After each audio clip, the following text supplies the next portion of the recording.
Because my artwork can end up on large scale things like gift bags or bedding or wall art, I'm always working in the largest file sizes that I can possibly get. So that means I end up working with limited layers in my files, and that requires me to work really strategically. So I want to show you how this document's set up. So the dinosaurs, the flat color is on one layer, the details are on two separate layers, and the rocks and the foliage are all on their own layer. Now, you know from the layers lesson that if I select all of these layers, I can move all of them all together. But what if I don't actually want to move all of them? What if I only want to move just this dinosaur and all of his details? I can use the select tool, which is this little S kind of shaped guy here, S for select, to create a selection and just move him. So I'm in the select tool and I'm in freehand. And there are two different ways that you can use this tool. You can just freehand it and just kind of zip and make a selection like that by just drawing it.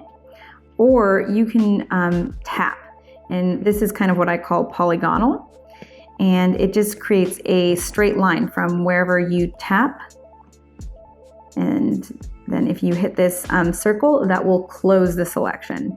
Boop. So now I have a closed selection. So if I come into my move tool, then I can move just that single dinosaur by himself, and that's got all of his layers and all of the details on there. Now let's say I want to make a mohawk on this guy over here. So I don't want the hair to get in his eyes. So what I want to do now, so I'm going to select everything on this flat color layer. I could do that by tapping and hitting select, but a cool shortcut is if you just hold two fingers on that layer, it's going to select everything in that layer. Now in my select menu, I am going to hit this button, which is invert selection.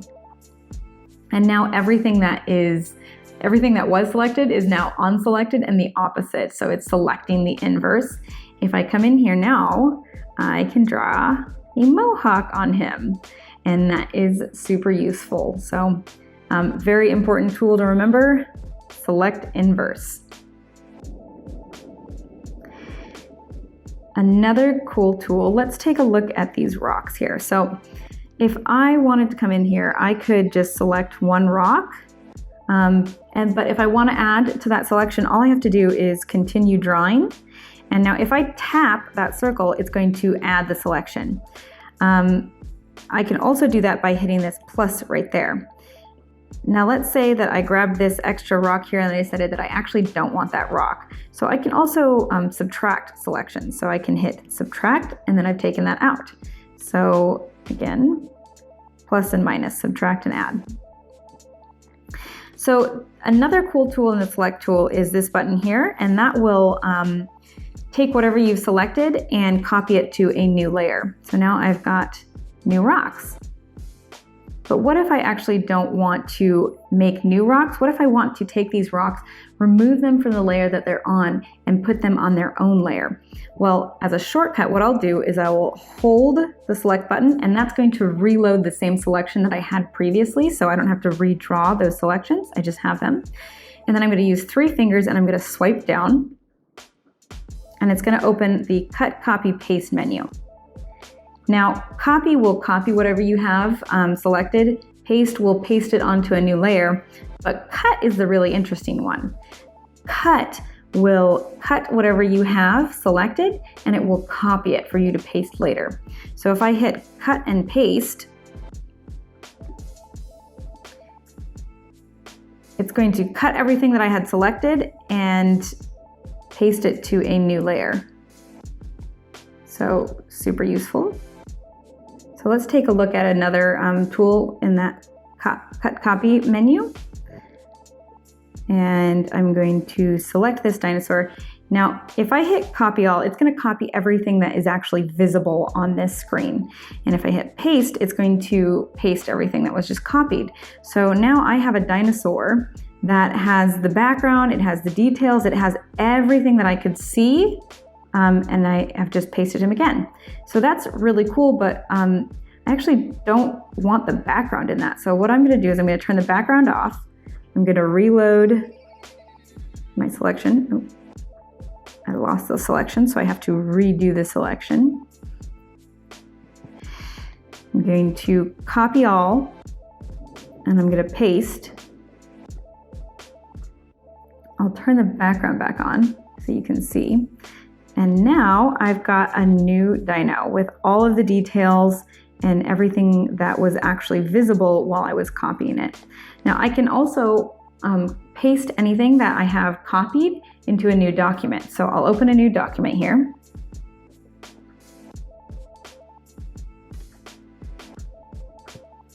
And now that I'm in my new document, I'm going to take my 3 fingers down and swipe down and hit paste. And now I've got that dinosaur, all of those details, everything on his own layer and copied into a new document. So we're going to come back to the selection tool. So I want to go over automatic. I don't personally use this tool very often. It's a little bit inexact, but I do want to make sure that I show you how to use it. So I'm going to be on my flat color layer here. And if I come in here and I tap and then I drag, so I don't lift up my pencil, it's going to start grabbing from wherever I tapped.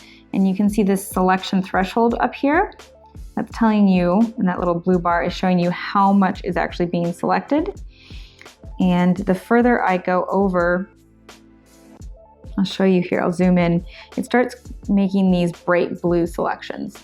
And that bright blue, it means that it's selecting a transparent area. So I'm gonna remove the selection and you can see that this is like a really lightly colored area of my artwork. So I'll reload that. If you continue to select, it will eventually grab everything on the layer. So all of this bright blue is all transparent area that it's selecting.